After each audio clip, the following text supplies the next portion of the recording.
Ал Алматыда телефон арқылы жеке деректерді біліп алып, өзге адам атынан несие рәсімдейтіндер азаймай тұр. Тіпті смартфонды қашықтан басқарып, сіздің банк қосымшаңызға дейін кіре алатын жағдайға жеткен. Сөйтіп электронды цифрлы қолтаңбаны да бұзып алады екен.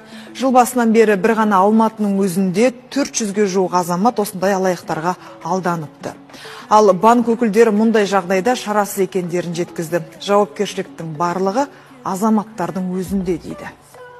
Дәл осындай жағдай орын алмас үшін WhatsApp-тан келген осындай сілтемелерге кіруге болмайды. Каспий TZ-дің туған күні, Adidas тегін кроссовка таратып жатыр деген сияқты.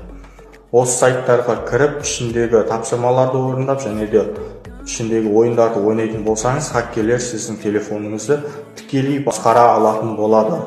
Бұның алдын алу шарасы сондай сілтемелерді ешкімге жібермеу керек, және де жіберген досыңыз болса, осы видеоны сол досыңызға жіберіңіз.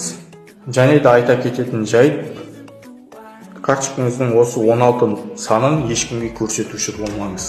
Осы 16 сан арқылы сіздің есеп шотыңыздағы ақшаны шешіп алуға болады.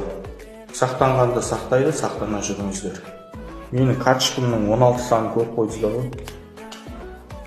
Полигон тонай алмайсыздар, бәрібір қай банкке тиесілі екенін білмейсіздер.